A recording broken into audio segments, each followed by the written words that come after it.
Hello and welcome to Euronews Tonight. Here are our top stories. Taking it up a notch. US President Biden will send missile system to Ukraine, whose forces struggle to stop Russian advance. Tightening its grip. Russia now controls most of the strategic Donbas city of Severodonetsk as heavy street fighting continues. Russia issues one of its first convictions under its new fake news law, brought in after the invasion of Ukraine began. And 70 years and counting. People in the UK are getting ready to celebrate the Queen's Platinum Jubilee, the longest reign ever of a British monarch. Welcome to the program. I'm Stefan Grobe. US President Joe Biden has announced plans to send medium-range rocket systems to Ukraine as defense forces struggle to withstand Russia's assault in Donbas. Top Ukrainian officials had long called on Washington to provide the high-tech weapons, which experts say will help bolster Ukraine's defensive capabilities. But the US had held back from sending weapons that could be used to target positions on Russian soil. The rocket systems form part of a wider military aid package worth over 655 million euro. Speaking with NATO Chief Jens Stoltenberg from Washington, US Secretary of State Antony Blinken said the weapons will help Ukraine to fend off Russian advances and keep a strong negotiating position. Just this morning, President Biden announced a significant new security assistance package to arm Ukraine with additional capabilities and advanced weaponry, precisely what they need to defend themselves against the ongoing Russian aggression. That includes more advanced rocket systems so that they can strike key targets on the battlefield in Ukraine from longer distances.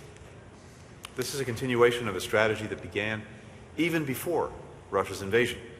We moved quickly to send Ukraine significant amounts of weapons and ammunition so that they can repel Russia's aggression and, in turn, can be in the strongest possible position at any negotiating table that may emerge. Meanwhile, Russia has strongly condemned Biden's decision to send the heavy weapons system to Ukraine.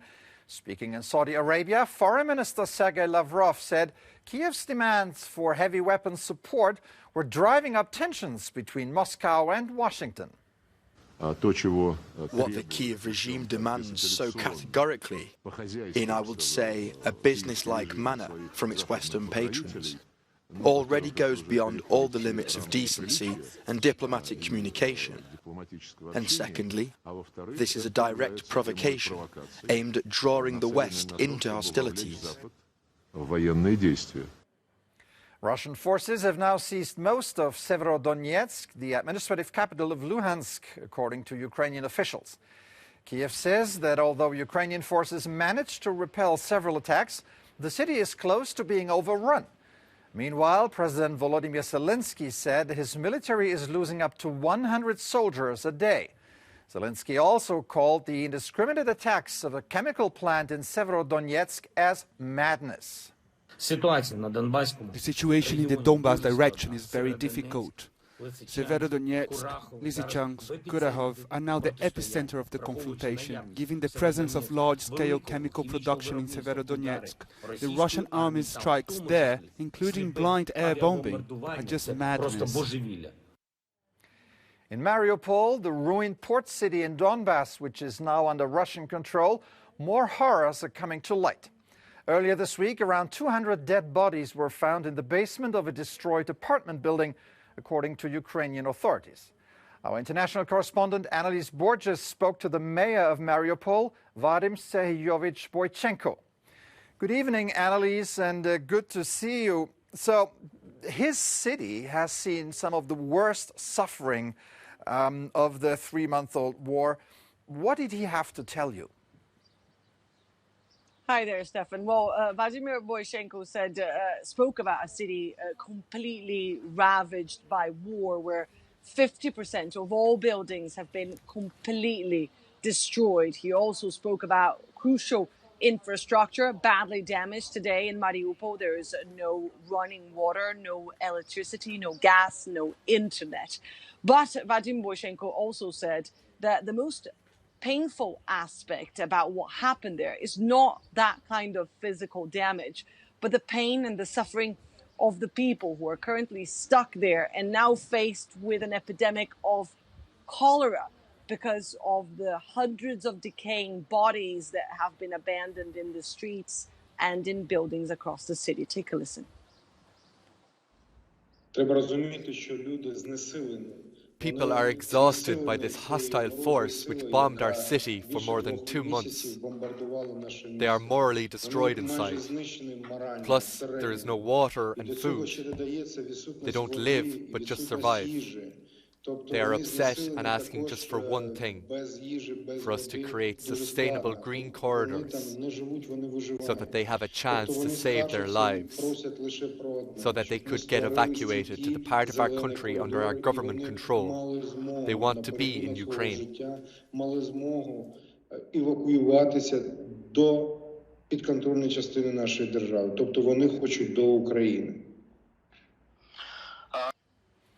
So Mariupol is now destroyed and occupied, and I guess my question is, what's next?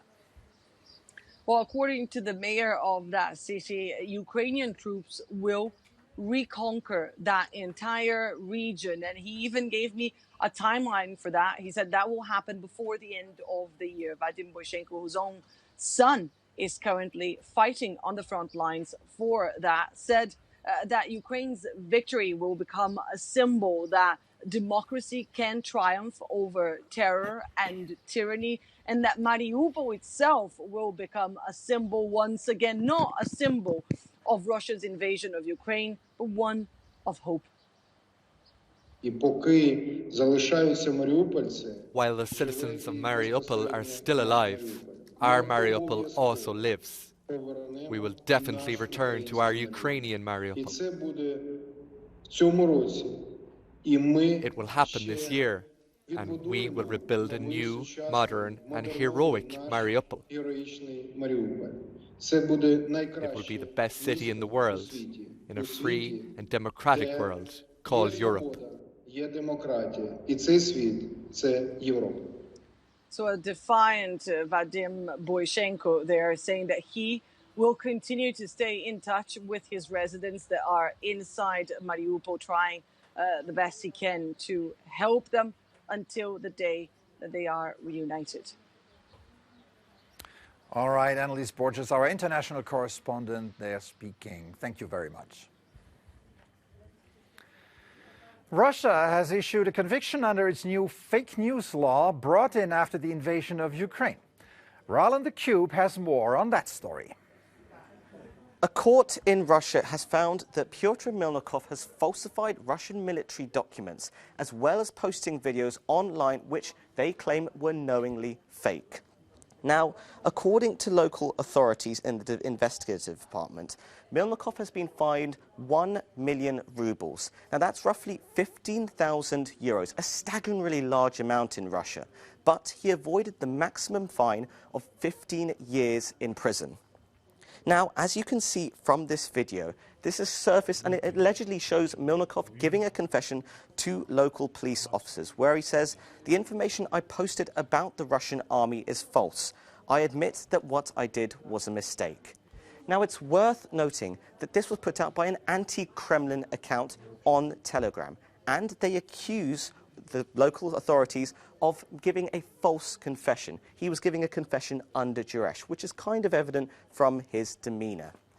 Another case we've talked about on the programme before is that of Sasha Stochilenko, who was arrested in April for putting anti-war signs in the places of price tags in a local supermarket. One of them said, "Human life has no price." Another, "Don't be discouraged. We'll live in peacetime one day." And this is part of the wider attempt by the Kremlin to control the flow of information in the war in Ukraine. Milnikov's conviction was one of the first in Russia under this fake news law. And, Stefan, it probably won't be the last, as there are many tens of people currently going through the Russian court system due to this law. Roland the Cube there. Thank you very much. Authorities in northeast Brazil have confirmed at least 106 have died and 10 more missing after catastrophic rain caused widespread flooding and landslides in Recife. The Brazilian army have been called in to help the fire department, as well as volunteers to search for survivors. President Jair Bolsonaro flew over the areas hit by the landslides and said the government was working to release financial aid to the affected communities. At least 11 people have died and over 30 are missing after Hurricane Agatha swept through southern Mexico on Wednesday. The storm caused record-breaking landfall and severe flooding along the country's Pacific coast. Local authorities have ordered the closure of all schools and beaches in the region. Emergency storm shelters have since been established.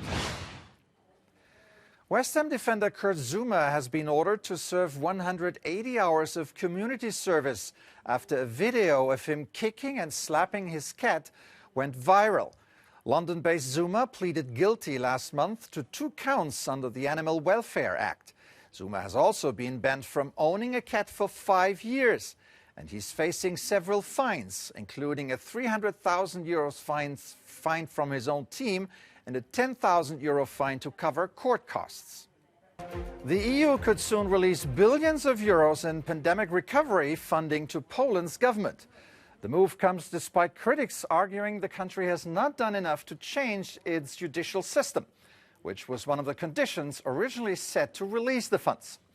Let's bring in our correspondent Maeve McMahon in Brussels, who has more for us. Good evening, Maeve, and good to see you. So, why the change of approach from the EU here? Good evening, Stefan. Well, we're still waiting for official confirmation from the European Commission. The 27 commissioners have been locked behind closed doors all this afternoon and are due, and Paolo Gentiloni, the EU Commissioner in charge of the economy, is due to speak to the press a little bit later to confirm whether or not the Commission has decided to trigger those funds. But we did hear a little bit earlier, or just last week, from the Vice President of the European Commissioner, Dombrovskis, that the Commission did feel ready and stand ready to release those funds that were, of course, on hold for many, many months, some 36 billion euros, because many say the role that Poland has played hosting over 2 million Ukrainian refugees. But MEPs over in the European Parliament are furious, even though the announcement has not even been made, because they believe that the EU would then lose its clout, lose all its leverage when putting pressure on the Polish government and the Prime Minister Mateusz Morawiecki when it comes to adhering to EU values and, of course, bringing about a more independent judiciary. On another topic, Maeve, Denmark is holding a referendum on its opt-out for the EU's defence policy. What does that mean for Europe? It is indeed. It's been a very busy day. People have been voting over in Denmark on that opt-out that was brought about some 30 years ago. It's worth pointing out that Denmark also has an opt-out regarding the euro. Back in 2000, they were told they will never have to join the euro. But today, people in Denmark are voting on this defence and security issue. And for more, we can bring in now Jacob Kierkegaard. He's not just an expert on all things related to the European Union and defence and geopolitics, but he's also a Dane. So, Jacob, thank you so much for joining us on Euronews. First, how's it looking? How will the outcome be, do you think? Well, if you believe the polls, it'll be an overwhelming vote yes for scrapping the defence opt-out. I mean, some polls are even suggesting 2/3 majority in favour, which by sort of Danish referenda status is basically a landslide. So what I think this shows is that, unlike previous referendums, which have tended to be hijacked by the people opposing the vote and basically make it about everything else, sort of a general protest vote, etc., that hasn't happened this time. It stayed much narrower. But what about Brussels? What will this all mean for Brussels, for EU, the EU path towards more integration in the area of defence and security? Because many of our viewers are probably thinking just recently the neighbours, Sweden and Finland, asked for NATO membership. Well, I think, Sweden and Finland joining NATO is a monumental decision for those two countries and will also dramatically alter the composition and posture of NATO itself. But whether or not, frankly, Denmark, which is a small country, joins the EU defence collaboration more actively is really a matter that I would go as far as to say predominantly affects Denmark itself. It's good for the rest of the EU, it's good for European integration, but is it going to dramatically change European institutions? No, it's not. OK, so we should hold our breath on that point. Thank you so much, Jacob Kierkegaard there, a Dane representing the German Marshall Fund. Thank you so much. All right, Maeve McMahon in Brussels, our correspondent there. Thank you so much for this update. Ukraine's men's football team will play their first competitive fixture since Russia's invasion of their country. Andrei Shevchenko's side take on Scotland in a World Cup qualifier playoff at a sold-out Hampden Park in Glasgow tonight. The game had been originally scheduled for March 24th, but was postponed due to the war. For more on this crucial qualifier, let's bring in our sport correspondent, Michael Kern. Good evening, and this game, it has a major significance on and off the field. What have both teams been saying ahead of tonight's game? Yeah, of course, tonight's match, of course. There's a place in the World Cup later on this year riding upon it. You've mentioned already there a massive night for Ukraine, their first major sporting fixture since the start of the war. Emotions are going to be running high tonight. It's my understanding that there's going to be song sheets handed out to all the fans in the stadium so they can join in with the national anthem of Ukraine and support the nation. But of course, this is a football match, and I think you have to feel for Scotland slightly on this one, because I think the whole world is willing Ukraine to win this match this evening. Some of their players have been speaking. Alexander Zinchenko, of course, the Manchester City player, he's been speaking to people from Ukraine that have been displaced, that they came to a training session the other week, and he basically said everyone's main dream is for this war to stop, but when it comes to football, the team's dream is they want to go to the World Cup to give the incredible people of Ukraine the amazing emotions that it will be, that they deserve so much at this moment in time. Of course, the Ukrainian home-based players were given special dispensation to leave the country to train. They've had a few friendlies in Germany, Italy and Croatia ahead of this game to get themselves prepared. But I alluded to Scotland, of course, because they want to get themselves to the World Cup as well. First time in 23 years they could go back-to-back tournaments after qualifying for Euro 2020, and Steve Clarke has said that they don't want to be one tournament wonders, so they're going to want to win tonight's game. I think there's going to be a lot of respect, a lot of support and a lot of love for Ukraine, but both these sides, of course, are going to want to win this one so they can get through to play Wales on Sunday, and of course the winner of that game will be heading off to Qatar later on the year. Michael, I can't let you go without asking you about that quarter-final at Roland Garros in Paris last night between Nadal and Djokovic. Walk us through this thriller that lasted way into the night. Well, it was incredible, wasn't it? It was a match that started in May and finished in June. Rafa Nadal previously had said, I want this earlier on in the day. I don't want to be playing this in the evening. But what a spectacle it was, a four-set thriller.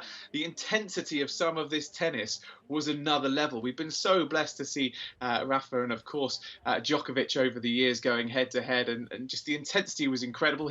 So Rafa's won this one. He's through to the semi-final against Alexander Zverev now. But the standard of tennis was just incredible as they went head-to-head in this game. And that the temperatures were still 50 degrees at times as well, so the temperature wasn't too cool either. So an incredible match. The audience and the viewers around the world thoroughly enjoyed it, but it just goes to prove what a master Nadal is on clay. You know, he's won the Roland Garros many times. He's a record holder when it comes to that, so he certainly set the crowd alight last night, and what a game it was for all to watch.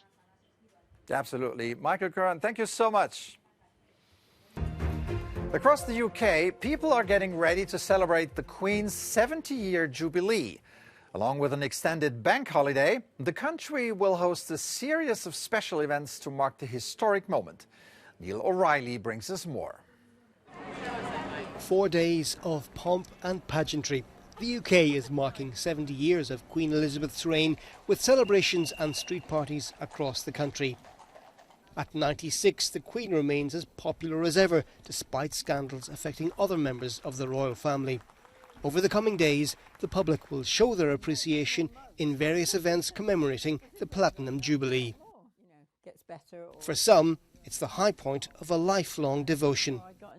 My wishes for the Queen would be a happy time together with her family. It's very important to her, family is. She's got her dogs, she's got her horses. Obviously she's still got her memories of Prince Philip. You wouldn't forget someone like that, would you? But I hope she has a sort of restful time because she works so hard. A labour of love too for staff at the Legoland theme park, where they've created their own depiction of the main event at Buckingham Palace.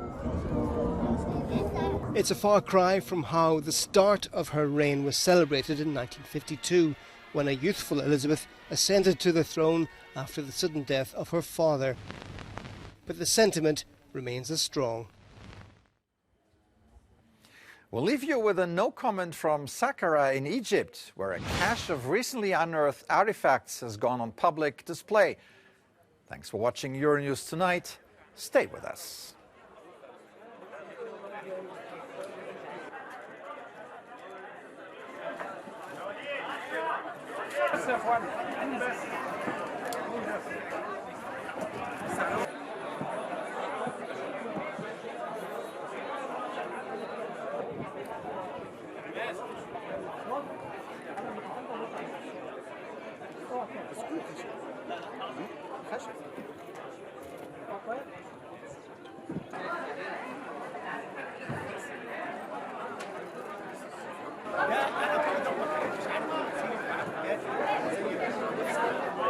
And lift us. When we found it, we saw it's a normal case.